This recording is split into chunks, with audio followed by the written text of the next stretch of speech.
자, 독학사를 준비하는 여러분들 안녕하세요. 저는 여러분들의 그 국어 공부를 함께할 조창욱입니다.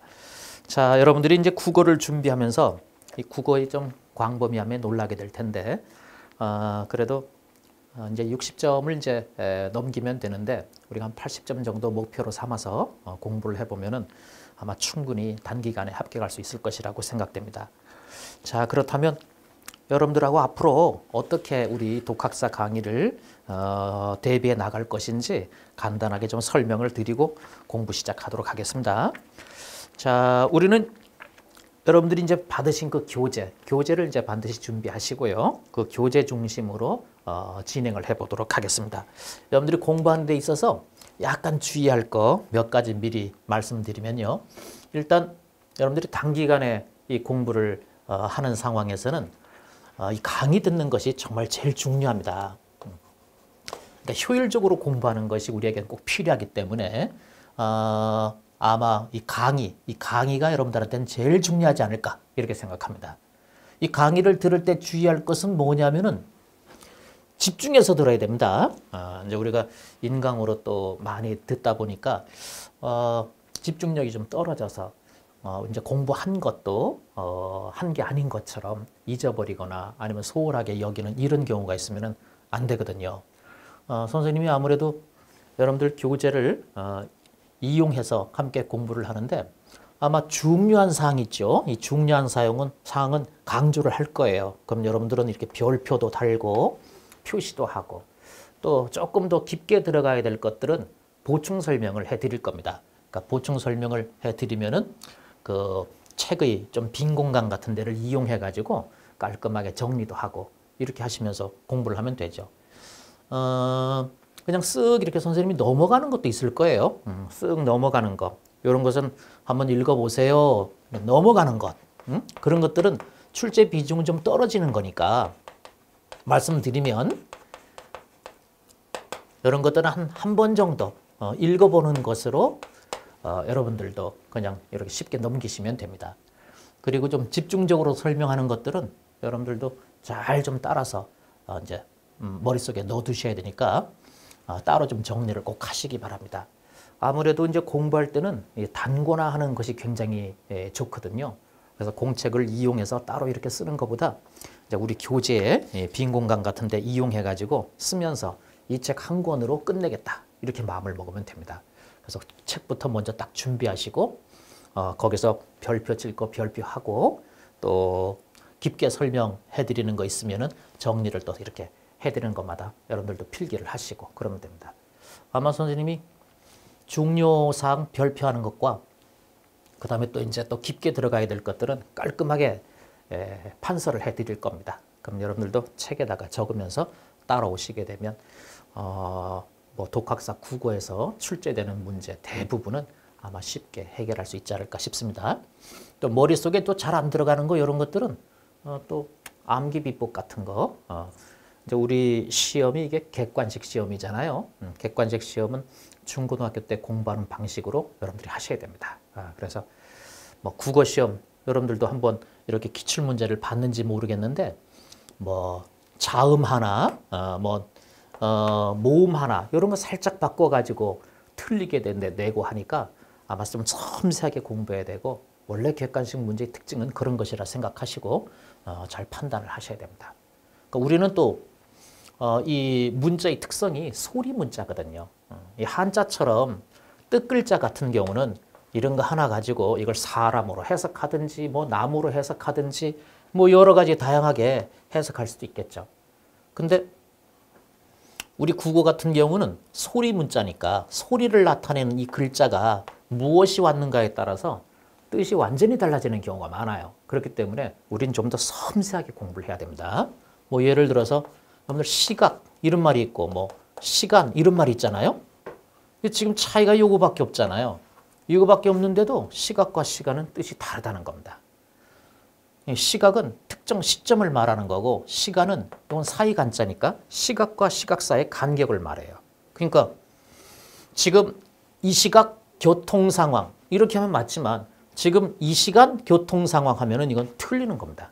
그러니까 우리는 국어의 특징이 이렇기 때문에 여러분들이 섬세하게 공부하셔야 되고 그렇게 공부하기 위해서라면 정말 집중해서 표시 잘 해가면서 정리할 것도 정리해가면서 이렇게 공부를 하셔야 됩니다.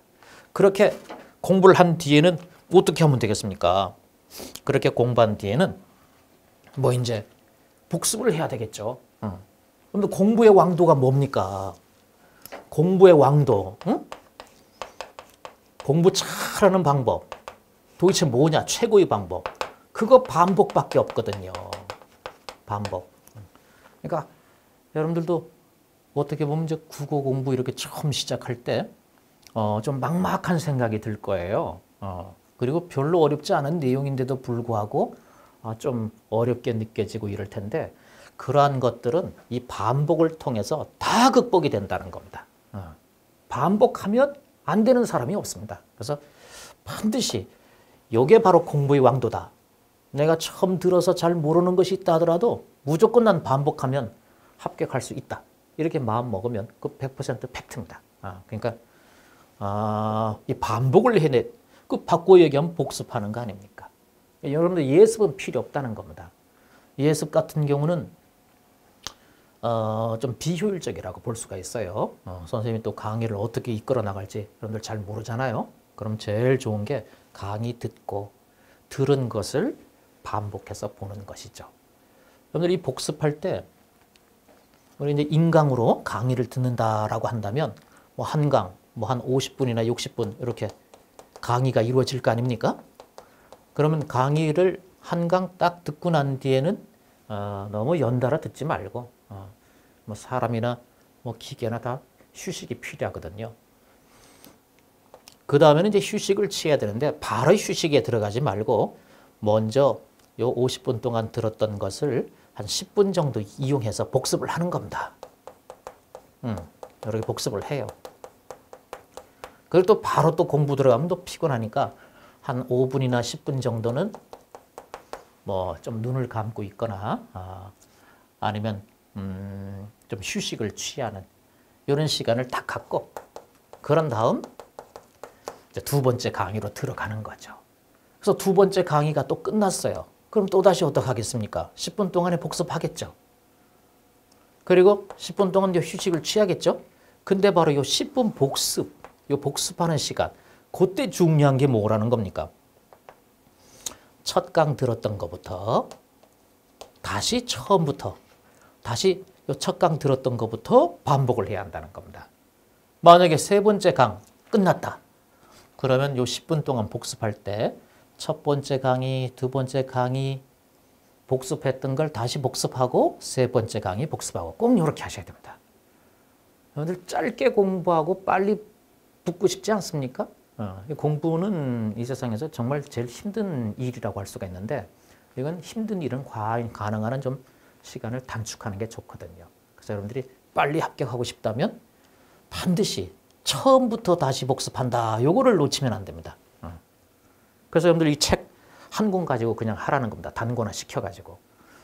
이게 자꾸 반복하다 보면 나중에는요. 책장만 이렇게 넘겨도 그 페이지에서 뭐가 중요한지 또 어떤 내용을 내가 기억해야 되는지 좀 자세히 봐야 될 것은 뭐 어떤 것인지 다 드러납니다.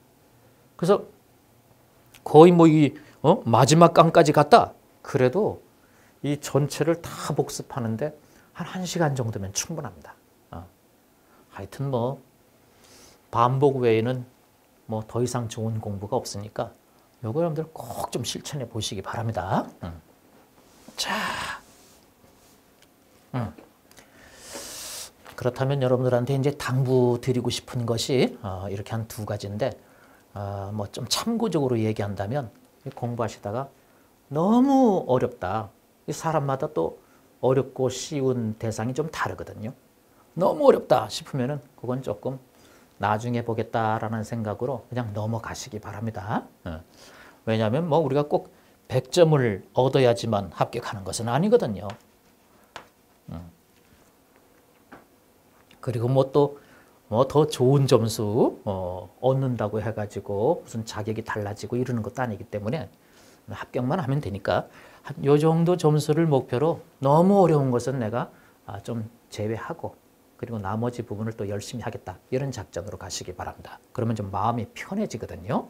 그래서 마음이 편하면 또 공부에 또 집중도 더 잘 되고, 그래서 반복하고 싶은 마음도 또 생기고, 그래서 또 문제 풀어보면은 풀리니까 기분도 좋아지고, 이렇게 하면서 선순환 관계 속에서 공부를 잘할 수 있게 됩니다. 자, 그러면 여러분들하고 함께 공부를 시작해 보겠습니다.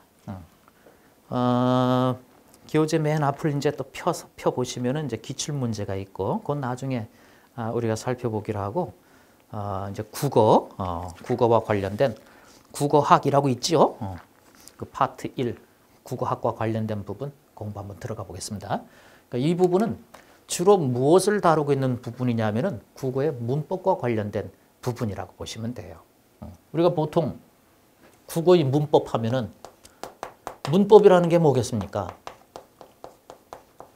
이게 그럴 문자고, 이게 법이라는 건 법칙 아닙니까? 말의 법칙이라는 겁니다. 문법이 말의 법칙이라면 우리가 말을 먼저 알아야 되겠죠. 말이라는 게 언어 아닙니까? 그래서 제일 먼저 우리가 공부를 해보는 게 바로 이 언어라는 거예요. 언어. 근데 우리가 이 언어 중에서도 우리는 지금 국어를 공부하자는 거잖아요. 무슨 영어 공부하자는 게 아니죠. 그래서 언어 중에서 국어가 가지고 있는 특질을 알아야 한다는 겁니다. 그렇다면 이 국어에 대한 개략적인 특성이 여기 나오는데, 그렇게 살펴본 뒤에 보다 좀 본격적으로 들어가게 되는 것이 무엇이냐? 그게 국어의 문법이죠. 이 문법은 체계가 있어요. 낮은 단계부터 높은 단계로 이렇게 올라갈 수가 있는데, 문법의 가장 기본적인 단위가 음운이라는 겁니다. 음운. 이 음자가 소리 음자겠죠. 소리 만들어내는 요소가 음소, 리듬을 만들어내는 요소가 운소입니다. 그러니까 소리 만들어내는 요소가 뭐냐? 그럼 자음과 모음인 거죠. 그래서 우리 국어의 가장 기본적인 문법 단위, 자음과 모음, 이거 공부하는 부분인 거예요. 음운과 음운을 결합하게 되면 뭐가 될까요? 형태소라는 조금 차원 높은 체계가 나옵니다. 형태소를 또 결합하면요, 단어라는 체계가 돼요. 단어 또 결합하게 되면 어절이란 체계가 되죠. 어절 결합하게 되면 이제 문장이 됩니다. 문장. 또 문장 결합하게 되면은 담화가 되죠. 담화. 이 담화가 이제 이야기예요. 국어에서 이야기하면은 그건 국어 회화를 말하는 겁니다. 그래요. 이게 바로 우리 국어의 문법과 관련된 영역이라고 보시면 됩니다. 자, 그렇다면 이 중에서 이 어절이라는 건 말의 마디인데, 그 말의 마디가 되는 부분이 바로 띄어쓰기 부분입니다. 그러니까 이 어절은 띄어쓰기를 기준으로 해서 나눠놓은 각각의 도막, 이게 어절이에요. 뭐 예를 들어서 철수가 밥을 먹는다, 이렇게 말하면 지금 여기서 띄어쓰기가 이루어졌잖아, 그죠? 그래서 그 띄어쓰기를 기준으로 해서 나눈 요 각각의 도막, 요게 말의 마디 절자, 말의 마디 어절이라는 겁니다. 각각의 도막. 그러면 이 문장은 몇 어절로 이루어진 문장이냐? 그럼 뭡니까? 하나, 둘, 셋, 3어절로 된 거죠. 그러니까 이 어절은 사실상 공부할 게 없는 거, 이게 다니까. 그게 끝이에요. 국어 회화. 우리가 또 한국인이니까 뭐 대화 얼마든지 가능하죠. 국어 회화. 그래서 여러분들이 우리가 이 문법 영역에서 일단 기본적으로 공부하는 것이 있다면 언어, 국어, 그 다음에 음운, 형태소, 단어, 문장, 이겁니다. 이 단어하고 단위가 일치하는 것이 품사야, 품사. 그래서 이 품사까지 집어넣게 되면은 하나, 둘, 셋, 넷, 다섯, 한 7덩어리 정도 부분이 요 문법 영역에서 기본적으로 출제 대상이 되는 거라고 보시면 됩니다. 그 다음에 이제 이 문법을 응용한 부분이 우리 이제 생활 문법이 있거든요. 생활 국어라고도 하고 국어 생활이라고도 하는데, 이 문법을 응용한 영역, 뭐 언어 예절이라든지 비문이라든지 그 이외에 또 국립국어원에서 정해놓은 맞춤법이나 뭐 표준화 같은 거, 이런 것들이 요 이제 기본이 돼 있는 상태에서 더 공부할 수 있는 영역이라고 보시면 됩니다. 자, 이런 부분들을 이제 차근차근 공부해 나가게 될 거라는 겁니다. 그럼 우리 제일 먼저 이 언어부터 공부를 하는 거죠. 그래서 지금 여러분들 교재 탁 펴보면 언어의 특징 하고 있을 겁니다. 언어의 특징 뭐 읽어보면은 이건 아주 쉬운 내용이니까 여러분들 읽어보시면 되는데 여기에 아울러서 여러분들 하나만 좀 더 알아둘 것. 언어의 본질이라는 게 있다는 겁니다. 언어의 본질. 이 본질이란 말은 조금 어려운 말인데요. 이렇게 바꾸면 쉬워요. 무엇인가? 얘가. 언어의 본질 그러면 언어란 무엇인가? 이런 소리입니다. 그럼 우리는 뭐만 하면 되겠습니까? 대답만 달아주면 공부 끝나는 거죠. 뭐. 언어가 뭐니? 그러면요. 언어라는 것은 인간만이 사용하는 겁니다. 인간만이. 예. 언어는 인간만이 사용하는 겁니다. 아, 근데 인간만이 사용하는 것이 어디 언어뿐이냐라는 겁니다. 뭐 숟가락질, 이런 거 다른 동물과 달리 당연히 우리 인간들이 할 수 있죠. 그러니 이건 답이 좀 부족해요. 그래서 하나 더 우리가 정확성을 위해서 답을 더 해준다면 우리 인간이 뭐 할 때 쓰는 거냐? 의사소통할 때 쓰는 거라는 겁니다. 아니 그런데 우리 인간이 의사소통을 할 때 언어만 쓰냐? 그건 아니잖아요. 아버지가 이렇게 반찬 투정하시면 어머니가 국자를 탁 들고 이렇게 동작만 취해도 아버지 기죽고 아무 말도 못하시고 이러는 경우 있잖아요. 그죠? 그러니까 꼭 언어만이 의사소통의 수단은 아니라는 겁니다. 그러니까 답이 아직도 좀 부족해요. 그래서 우리가 답을 하나 더 들어준다면 그게 뭐냐? 우리 인간이 의사소통을 위해서 사용하는 어떤 의미 내용을 담고 있는 음성 형식을 말하는 겁니다. 어떤 의미 내용을 담고 있는 음성 형식. 이게 언어라는 겁니다. 자, 여러분들 언어에 대한 감을 잡으셨죠? 쭉 이어버리면 언어가 무엇인지 얘기 끝나는 거죠. 우리 인간이 의사소통을 위해서 사용하는 어떤 의미 내용을 담고 있는 음성 형식입니다. 물론 이 음성 형식은 다른 말로도 뭐 얘기할 수 있어요. 소리다 이럴 수도 있겠고 그런 측면에서 의미 내용은 뜻이다.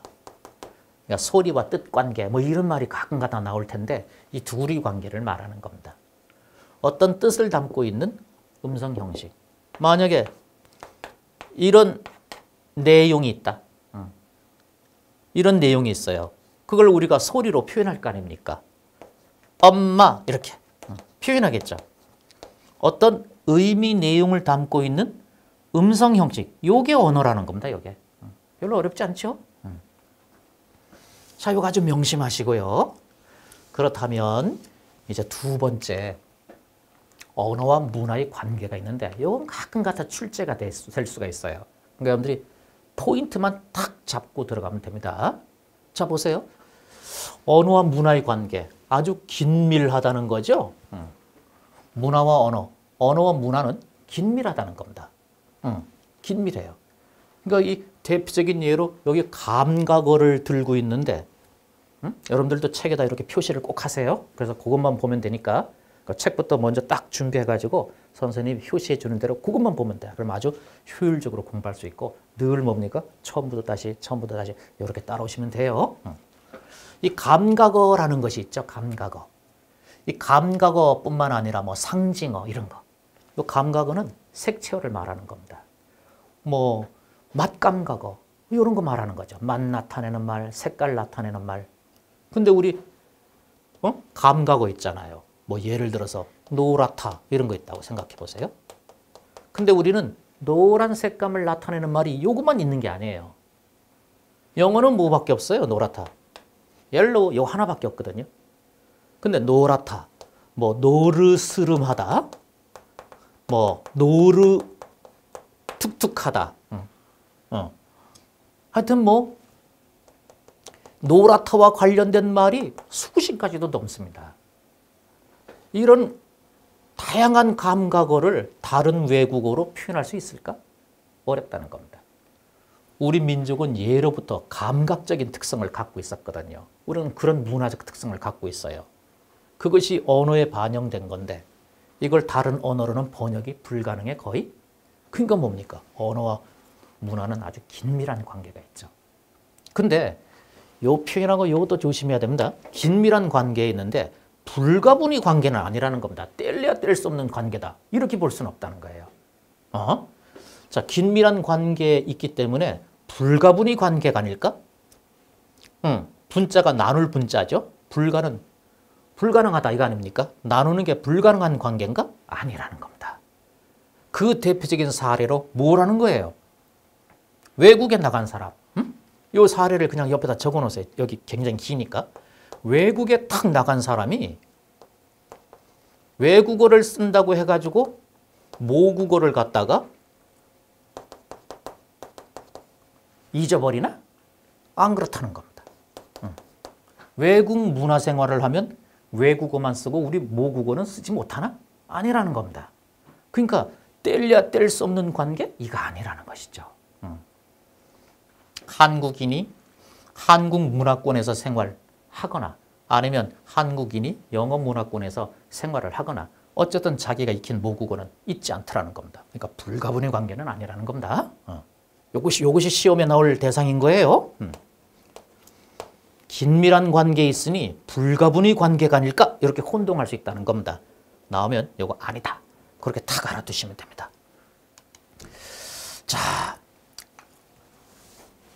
그 다음에 뒷부분에 이제 세 번째, 네 번째 문화의 발전도. 그러니까 문화가 얼마나 발전했느냐 요거 아닙니까? 그 다음에 언어 구조의 추상성이나 복잡성 정도. 요 두 가지. 문화가 얼마나 발전했느냐 이거. 또 언어 구조가 얼마나 복잡하냐 이거. 그거 관계가 있다는 겁니까?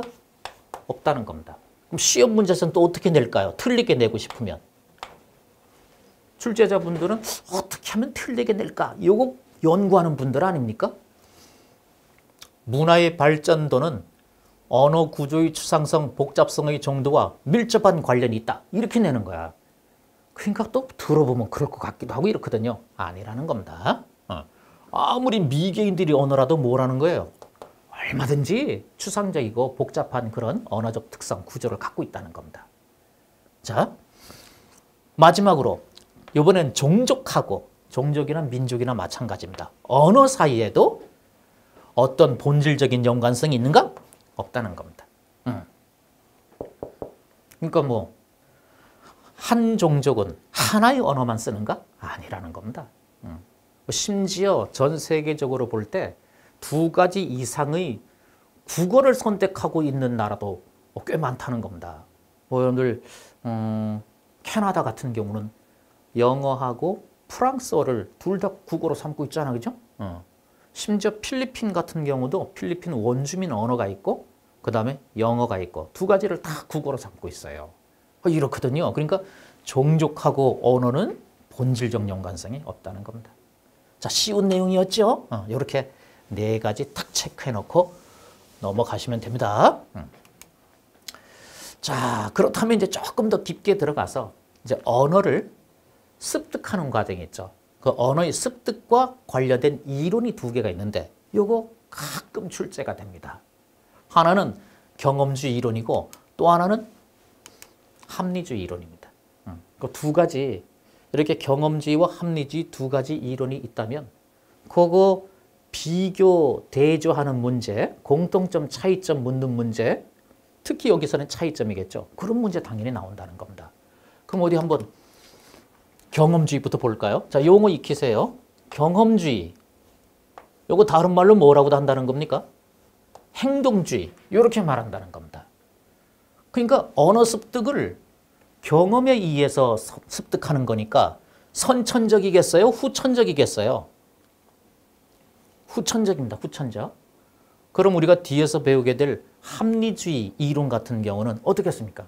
그건 선천적입니다. 아, 요게 바로 경험주의 이론을 이해할 수 있는 열쇠예요, 열쇠. 후천적인 거. 후천적인 경험에 의해서 언어를 습득하게 된다는 겁니다. 그렇게 되다 보면 문제가 발생한다는 겁니다. 뭘 설명할 수가 없는데 문제점. 가장 중요한 것이 요겁니다, 요거. 경험을 하지 않고 인간이 사고작용을 통해서 만들어내는 것, 창조해내는 것, 그런 창조해내는 언어적 특성이 있거든요.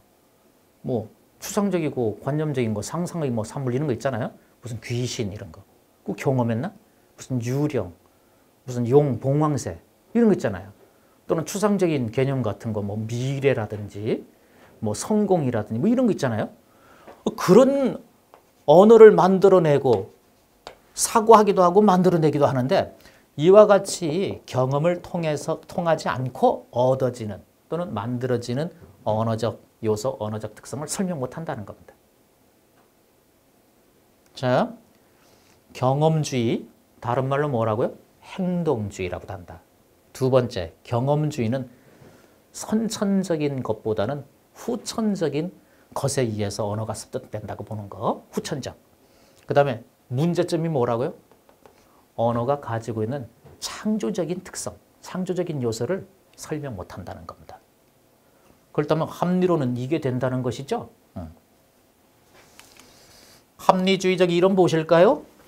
합리주의적 이론. 합리주의적 이론은요,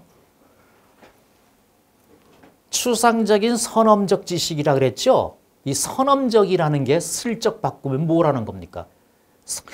험자가 경험할 험자거든요. 선자는 앞선자잖아요. 앞선자. 그럼 경험에 앞선다. 그러니까 경험 이전의 지식.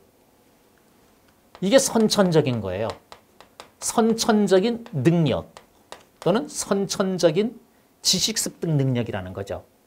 이걸 가지고 태어난다는 겁니다. 사람은요. 그 선천적 능력에 의해서 언어가 습득된다는 거죠. 자, 요거 이제 놓치면 안 되겠죠? 선험적이라는 거. 자, 두 번째, 언어의 습득 과정이 어떤가? 요거는 여러분들이 한번 읽어보시면 되는데, 합리주의에서 이 선천적 능력, 선험적 지식, 그거 말고 하나 또 잘 알아두셔야 될 것이 있습니다. 요겁니다, 요거. 합리주의 이론의 근거가 뭐냐? 이 합리주의 이론의 근거가 무엇이냐라는 겁니다. 언어의 습득 과정을 합리주의로 설명하는 사람들이 도대체 무엇에 근거해서 그렇게 설명하느냐 이거라는 겁니다. 자, 여기서 또 포인트 몇 가지만 딱 잡고 넘어가야 되겠죠? 요거는 중요합니다. 자, 첫 번째. 인간만이, 여기서 만자가 중요하죠. 인간만이 뭘 가지고 있다는 겁니까? 언어를 가지고 있다는 겁니다. 인간만이 언어를 가지고 있더라. 인간만이 언어를 가지고 있습니다. 물론 다른 동물들도 의사소통 수단 가지고 있죠. 소리를 낸다든지, 꿀벌 같은 경우는 이렇게 날개짓을 통해 가지고 또는 이렇게 원을 그으면서 도는 행동을 통해 가지고 꾸리는 위치 또는 위험 이런 것들을 다른 동료에게 알리고 그러거든요. 그렇지만 우리 인간이 가지고 있는 언어에 비해서는요, 동물의 의사소통 수단은 가지수도 적고, 그 다음에 굉장히 수준도 떨어져요. 전달하는 내용 수준이 떨어진다 이거죠. 그래서 그 동물의 의사소통 수단은 언어라고 하지 않고 뭐라고 한다는 겁니까? 소리라고 한다는 겁니다. 소리. 그래서 언어와 구별해서 표현합니다. 인간이 가지고 있는 언어. 이 인간이 가지고 있는 언어는요, 우리 국어 같으면 자음과 모음 따위로 또 나눌 수가 있어요. 자음과 모음 따위로 나눌 수 있다. 나눌 분자, 마디 절자, 마디가 있어가지고 나눌 수 있다. 분절적이라고 합니다. 그런데 동물의 소리, 소름 소리 있잖아요. 이런 거. 아무리 도저히 나누려고 해도 이걸 나눌 수가 없는 거야. 그래서 비분절적이라고 합니다. 인간만이 언어를 가지고 있다는 점에 더해가지고 인간의 언어하고 동물의 소리도 꼭 구별해 두세요. 이런 용어가 조금 까다로울 수도 있거든요. 두 번째로 넘어가 보겠습니다. 인간은 누구나 완전하게 언어를 습득한다. 자, 여기서 포인트는 요겁니다. 누구나, 누구나가 언어를 습득한다는 겁니다. 누구나 언어를 습득한다는 거예요. 그러니까 우리가 공부를 하다 보면 수학이라든지 과학 같은 건 못하는 친구들도 있어요. 그렇다고 걔들이 말을 못하나? 아니라는 거죠. 누구나 언어를 습득할 수 있다는 겁니다. 그러니까 누구나 뭐예요? 선천적인 언어 습득 능력이 있다는 거죠. 만약에 후천적으로만 이루어진다라고 한다면 후천적으로 경험하는 수학, 과학도 잘해야 되는데 그걸 못하는 사람들도 있더라는 거죠. 근데 언어는 잘하는 거야. 그러니까 이거 뭔가 이 수학이나 과학 이런 것과 비교해 볼 때 인간은 선천적인 어떤 언어 습득 능력을 가지고 있구나 이렇게 얘기한다는 거죠. 자, 세 번째는 뭡니까? 인간은 언어를 어떻다고요? 완전히 능숙하게 습득한다는 겁니다. 우리 인간은 언어를 완전하게 능숙하게 습득한다는 거예요. 자, 2번은 누구나 습득이에요. 밑에 있는 것은 완전하게 습득할 수 있다는 겁니다. 계속 이 언어 활동을 하면서 완전하게 습득할 수가 있다는 거죠. 그러니까 그 사람이 처해 있는 환경 이런 것이 어떨지는 몰라도 경험과 상관없이 얼마든지 이 언어는 완전하게 습득할 수가 있다는 거죠. 자, 이런 세 가지. 그 다음에 또 네 번째로 한번 넘어가 보시죠.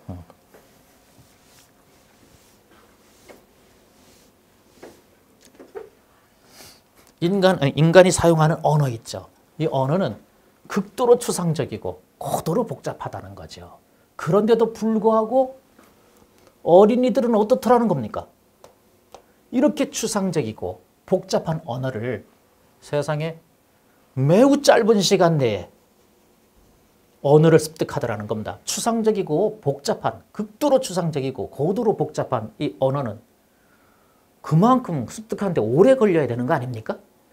근데 어린이들은 짧은 시간 안에 그냥 습득을 해버리는 거예요. 그 이유가 사람은 태어날 때 언어 습득 능력 이걸 선천적으로 가지고 있구나. 합리주의 이론의 근거가 될 수가 있는 것이죠. 자, 창조성 요거 어떻습니까? 우리 인간은 언어를 창조적으로 사용한다는 건데 경험주의 이론의 한계였죠. 그게 바로 합리주의 이론으로는 설명이 된다는 겁니다. 언어 습득 능력을 선천적으로 가지고 있으니 없는 언어도 만들어낼 수 있는 그런 능력도 갖게 된다는 거죠. 새로 막 만들어내는 겁니다. 자, 합리주의 이론은 경험주의 이론보다 훨씬 더 중요했어요. 그래서 여러분들 경험주의 이론하면 딱 세 가지였습니다. 자, 반복하면 머릿속에 잘 들어간다 그랬습니다. 선생님하고도 반복해 볼까요? 경험주의 이론가들. 경험주의는 다른 말로 뭐라고 한다고요? 행동주의. 언어 습득 능력이 선천적이에요? 후천적 경험이에요? 후천적이라는 거. 뭐는 설명하기가 힘들어요? 언어의 창조성, 언어의 개방성. 이거 설명 곤란하다는 겁니다. 창조성 설명 곤란하다. 요거 챙기시면 되고. 합리주의는 뭐라고요? 선천적 능력을 갖고 있다. 선험적 지식, 선천적 능력. 그거 가지고 있다는 거 절대로 잊으시면 안 되겠고. 두 번째로 넘어가서 합리주의 이론의 근거가 있었어요. 요거 중요했다는 겁니다. 인간만이 언어를 가지고 있다는 점, 요거 놓치지 마시고. 두 번째, 누구나 언어를 습득할 수 있다는 거, 요거. 누구나 어떻게 습득한다고요? 언어를 완전히 능숙하게 습득한다는 거. 요거. 자, 세 가지 넘어갑니다. 이제 복습 마지막. 어린이들은 이렇게 극도로 추상적이고 고도로 복잡한 언어도 어떻게? 매우 짧은 시간에 습득하더라는 겁니다. 그건 그만한 선천적 능력이 있다고 본다는 거죠. 뿐만 아니라 인간은 뭐예요? 새로운 언어를 창조적으로 사용하더라. 그러니까 새로운 말 막 만들어내는 겁니다. 얼마든지 긴 문장, 새로운 문장 막 만들어냅니다. 창조적으로 사용한다는 겁니다. 요거 합리주의 이론의 근거, 요거 반드시 알아두시기 바랍니다. 자, 그렇다면 이제 우리가 이제 뒤로 좀 이제 넘어가서 국어의 언어적 특징이라고 하는 부분, 이제 큰 두 번째 단원으로 넘어가게 됩니다. 국어의 언어적 특징. 첫 번째 언어의 기능이라는 게 나왔죠. 언어가 담당하는 기능. 이거 말하는 겁니다. 언어가 어떤 기능을 담당할까? 뭐 내용은 아주 쉽죠. 뭐 정보 전달의 기능, 그죠? 그러니까 정보를 지역적으로 뭐 할 수도 있다는 겁니까? 전파할 수도 있고, 세대 간 뭐, 이건 지역 간이죠. 전승할 수도 있다는 거죠. 이건 세대 간.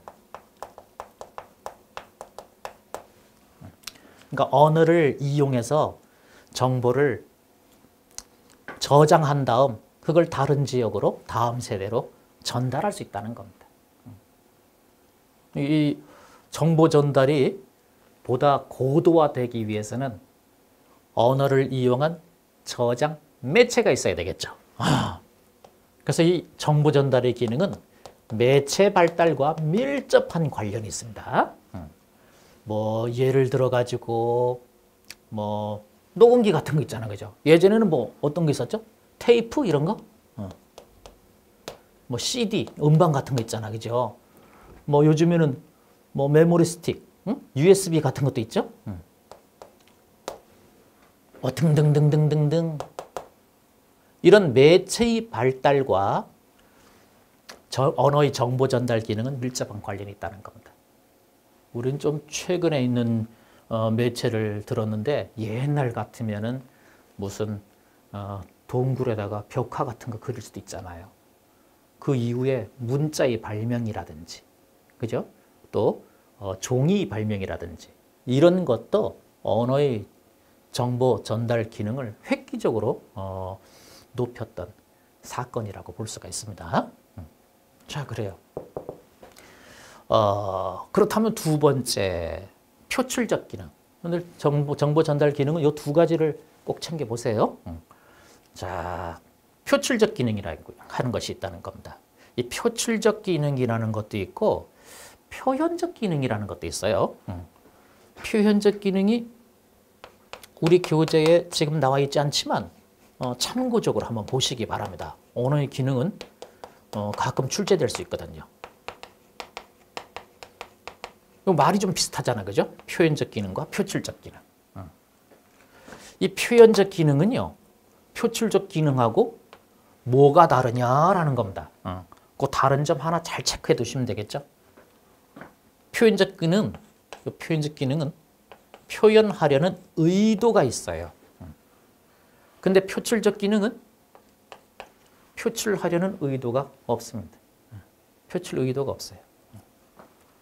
의도가 있느냐 없느냐입니다. 그러니까 표현 의도도 없는데 표현을 할 수 있을까? 없다는 겁니다. 그러니까 표출이라고 하는 거죠. 그러니까 이 표출적 기능은 그럼 어떻게, 언어가 어떻게 사용되는 거냐? 자신도 모르게 본능적으로 이렇게 소리가 튀어나오는 것처럼 그렇게 쓰인다는 겁니다. 그러니까 뭐예요? 자기도 모르게 튀어나오는 뭐 욕설, 감탄, 탄식 이런 거지. 그러니 우리 국어의 품사 중에서 표출적 기능과 밀접한 관련이 있다면 그게 뭐냐? 감탄사입니다. 감탄사. 자, 이렇게 읽어보시면 아마 이해되실 겁니다. 자기도 모르게 본능적으로 튀어나오는 그런 말들을 말합니다. 대표적인 사례가 품사로는 감탄사. 이렇게 딱 정리해 두시기 바랍니다. 자, 그렇다면요. 이번에는 지령적 기능 쪽 한번 보실까요? 근데 이 지령적 기능이라고 하는 게, 이 지령은요, 지시, 명령 이 뜻입니다. 지시하거나 명령하는 거지. 상대방에게 명령을 내릴 때, 그럴 때 쓰는 거라는 겁니다. 자, 이왕이면 저 지령적 기능하고 앞에서 우리 배웠던 표현적 기능이 있죠.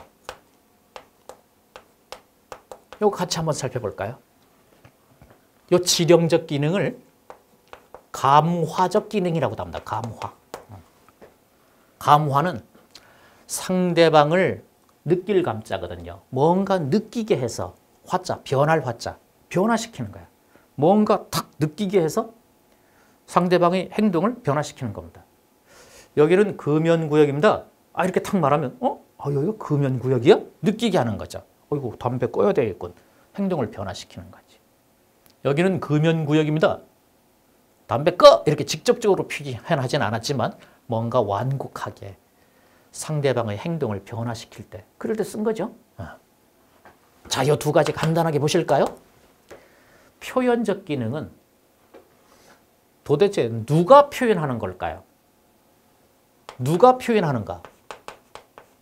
당연히 말하는 사람이 표현을 하겠죠. 말하는 사람이. 그 말하는 사람을 말화자 써서 화자라 그럽니다. 화자. 화자가 뭘 표현하는데? 여러분들 말하는 사람이 뭘 표현할까요? 당연히 자기 생각, 응? 느낌 이런 거 표현하겠죠. 또 뭐 어떤 사실을 표현할 수도 있어요.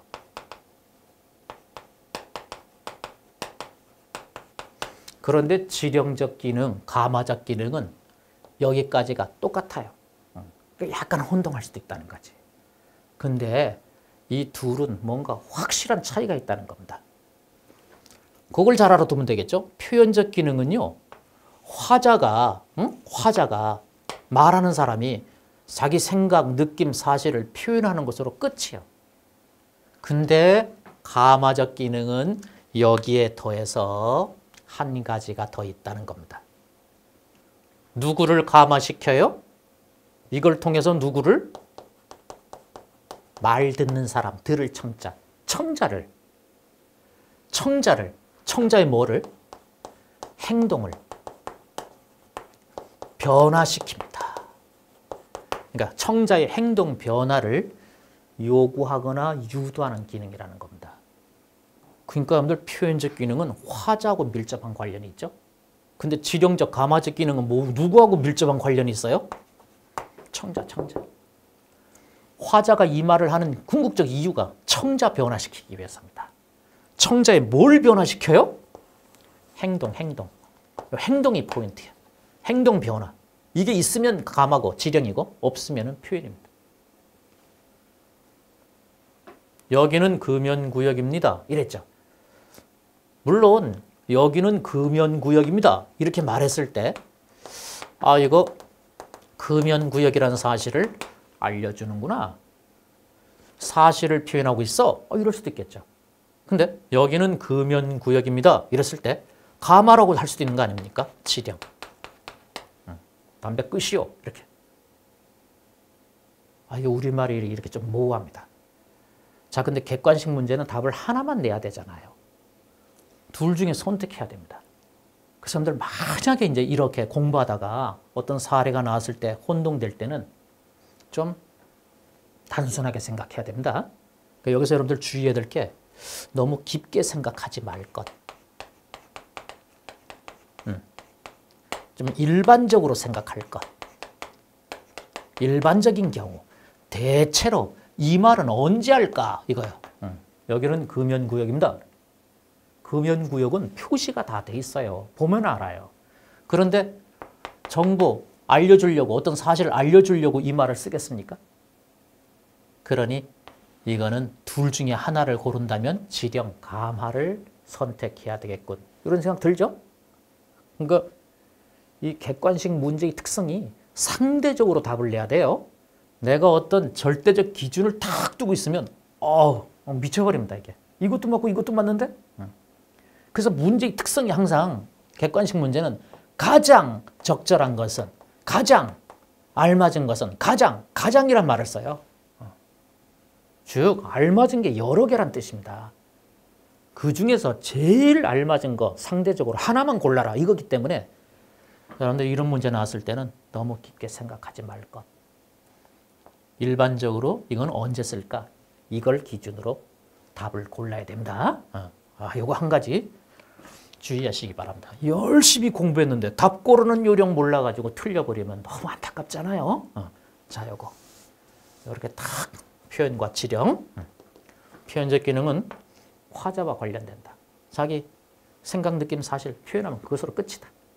근데 지령, 감화는 화자가 이런 말하는 이유가 뭐냐? 청자를 변화시키기 위해서다. 그러니까 행동 변화가 나와야 감화, 지령입니다. 근데 답 고를 때 너무 깊게 생각하지 말 것. 자, 그거 이제 명심하시고요. 자, 이제 여러분들 네 번째 사교적 기능 한번 보실까요? 이 사교적 기능은 다른 말로 친교적 기능이라고도 합니다. 사교, 이 사교는 사귀는 거 아닙니까? 친교는 친하게 사귀는 겁니다. 그러니까 요거가 다 같은 말이에요. 이 친교적 기능, 사교적 기능의 포인트는 뭘까? 여기도 이렇게 나와 있습니다만 그걸 간추리면 한마디로 이거예요. 원만한 인간관계, 그리하여 원활한 사회생활 영입니다. 우리가 사회생활 할 때요, 주변 사람들하고 친하지 않으면 굉장히 고립되고 업무에 지장이 많습니다. 뭐 물어볼 게 있어도 물어보지도 못하고. 그래서 이 원만한 인간관계, 원활한 사회생활 영위, 이것과 밀접한 기능이 사교적 기능, 친교적 기능입니다. 그렇다면 원만한 인간관계, 원활한 사회생활 영위, 그것을 위해서는 뭘 잘해야 되는 겁니까? 인사를 잘해야 됩니다, 사람이. 그러니까 하다못해 어떤 회사에 딱 들어갔는데 아침에 출근하면서 인사도 안 했어. 그냥 내 자리에 가서 턱 앉았어. 그러면 주변 사람들이 또는 윗사람들이 뭐라고 하겠습니까? 정이 없는 사람 또는 싸가지 없는 사람 뭐 이럴 거 아닙니까? 그럼 원활한 사회생활이 될 수 없어요. 밥 먹으러 갈 때도 나만 쏙 빼놓고 자기들끼리 가고 이래요. 인사를 잘해야 됩니다. 인사. 여러분들 인사 잘해야 됩니다. 뭐 회사의 부장님을 하루에 여러 번 만날 수도 있잖아. 그러면 아침에 한번 봤으니 그다음부터는 쌩 지나가나? 아니야. 그래도 이렇게 미소를 지으면서 고개를 까딱하면서 이렇게 예를 갖추고 지나가고 이래야 돼. 만날 때마다. 그러다 보니 이 인사에는 뭐 여러 가지가 포함될 수도 있습니다. 뭐 분위기 좋게 하기 위해서 하는 말들도 다 인사말이라 볼 수가 있어요. 뭐 둘이 창밖을 내다보고 있는데 분위기 어색하니까 오늘 날씨 사납네. 뭐 이렇게 하는 것도 다 친교적 기능의 언어에 포함된다고 보면 됩니다. 근데 이 친교적 기능의 언어는 그렇다면 기능이 중요할까? 아니면 의미, 내용이 중요할까? 아침에 출근했더니 부장님이 자네 일찍 왔네? 그래 아침 먹었나? 이러는 거야. 아침 안 먹었어. 그럼 못 먹었습니다. 사주실래요? 이럽니까? 아니라고. 상대방이 내가 아침을 먹었는지 안 먹었는지 궁금해서 물어보는 게 아니에요. 그냥 뭐라고요? 그냥 잘 지내보세요. 오늘도 오늘 하루 우리 좀 잘 지내보세요. 이러는 거야. 그런 어떤 그 친밀감의 표현이거든요. 그러니 내용 문제 삼아가지고 이 기능을 외면하면 안 되는 겁니다. 부장님 안녕하세요. 이랬을 때 부장님이 내용을 문제 삼아가지고 내가 안녕한 것 같나? 어쩌냐게 마누라랑 싸웠고 아침에 강아지 집 나갔네. 이게 안녕한 건가? 이러면 되겠습니까? 아니라는 거야. 내용보다 뭐요? 저 사람이 나에게 친밀감을 보이는구나. 그러니까 내가 안녕하지 않아도 그래 자네도 잘 지냈지? 이렇게 대답하는 거지. 그러니까 내용도 물론 중요하겠죠. 근데 기능적 측면이 더 중요하다는 거. 요거 여러분들 사교적 기능, 친교적 기능에서 꼭 하나 챙겨 놓으시기 바랍니다. 그리고 대표적인 사례 어떤 것이 있는지 이제 다 이해되죠? 자, 선생님이 포인트 집어주면 그거 꼭 챙기시기 바랍니다. 자, 이제 미적 기능이라는 게 있습니다. 여러분들 이 미적 기능 할 때 미가 무슨 글자겠습니까? 당연히 아름다울 미자겠죠. 아름다울 미자. 위에 있는 거 이거 양양자 아닙니까? 양을 정면에서 바라보고 탁 본뜬 글자예요. 한자는 상형자가 많잖아요. 밑에는 무슨 글자야? 밑에다 뭘 적기 위해 가지고 이 부분을 똑 자른 거야. 이렇게. 큰 대자네 뭐. 그럼 뭐요? 크고 털 생산도 많이 되는 양. 주인이 보기에 어떻겠습니까? 이뻐 죽겠지. 그래서 이게 이쁘다는 뜻의 아름다울 미자 아닙니까? 자, 아름다울 미자 보시겠습니다. 아름다움? 우리가 언어를 통해서 아름다움을 표현해? 그럼 대표적인 예가 뭐가 될 수 있을까요? 언어를 통해서 아름다움을 표현하는 그런 결과물, 언어를 통한 결과물. 문학작품이지. 우리는 문학작품을 읽고 아름다움을 느끼잖아요. 문학은 아름다움이 생명이잖아. 예술적 형상화, 예술성이 생명이죠. 문학에서 사용하는 언어가 담당하는 기능이 미적 기능이라는 겁니다. 무슨 한용운 시인의 논개의 애인이 되어 그의 묘에 이런 작품에서 날마다 흐르고 흐르는 남강은 가지 않습니다. 이렇게 나오는 거야. 뭐? 흐르고 흐르는 남강이 가지 않는다고? 흐르고 있는 강이 흐르지 않는 거라고? 말도 안 되잖아요. 흐르고 흐르는 남강은 가지 않아? 뭔 소린가 싶잖아. 그죠? 근데 사실 그 의미를 알면은 우리는 무릎을 탁 치면서 아름다움, 감동을 느낀다는 겁니다. 늘 흐르고 있어서 이게 지금 흐르고 또 흘러가고 이러니까 변하는 것 같잖아요. 변하는 것 같죠? 변화가 있는 것 같지 않습니까? 그러나 항상 흐른다고, 항상. 항상 흐르니까 뭐야? 변하지 않는 거라고. 남강은 그럼 뭔데? 남강은 자연물이죠? 자연적 대상. 이 자연적 대상은 변하는 것 같아도 변하지 않는 것입니다. 자연의 영원성이에요. 이걸 이해해서 다 알았다면 어떻게 되겠습니까? 바로 그런 의미였구나 하면서 우리가 감동, 아름다움을 느끼게 되는데 그게 언어가 가지고 있는 미적 기능이라는 겁니다. 자, 미적 기능 아셨죠? 미적 기능 그런 게 있고 참고적으로 언어의 기능 중에서 6번으로 달아볼까요? 관어적 기능이라는 게 있습니다. 요 관자는요, 관련 이런 뜻이에요. 이 어자는요, 말, 즉 말과 관련되는 기능입니다. 말과 관련되는 기능. 이게 뭐냐? 용어가 좀 어렵죠? 그래서 이거 좀 꼭 좀 챙겨두셔야 돼요. 말과 관련되는 기능. 이건 여러분들 그래서 사전에 있는 뜻풀이 같은 겁니다. 우리 국어사전 탁 찾아보면 엄마 이렇게 딱 써놨잖아요. 그럼 그 뒤에 뭘 써놨어요? 뜻풀이를 해놨다고. 뭐 밥도 해주시고 빨래도 해주시면서 가끔 가다가 화나면 고함도 지르는 사람. 그러니까 엉터리 풀이를 한 거고 실제로 이제 사전 찾아보면 나를 낳아준 여자 뭐 이렇게 나와요. 하여튼 그 뒤에 이렇게 뜻풀이를 해놨잖아. 이 뜻풀이에 사용된 언어가 바로 앞에 있는 요 표제어 있죠. 요 언어와 관련되는 요 말과 관련되는 언어인 겁니다. 그러니까 이것을 더 상세하게 풀어주는 기능이죠. 그래서 앞에 표제어, 말과 관련되는 기능의 언어, 그게 사전 뜻풀이 같은 겁니다. 국어사전뿐만이 아니겠죠. 뭐 영어사전, 다른 사전도 다 마찬가지겠죠. 그래요. 뭐 뭐 백과사전 같은 데도 뭐 표제어 사건 하나 딱 나오면 막 설명돼 있을 거 아닙니까? 다 그게 관어적 기능을 원합니다. 자, 요것도 하나 꼭 좀 챙겨 두시기 바랍니다.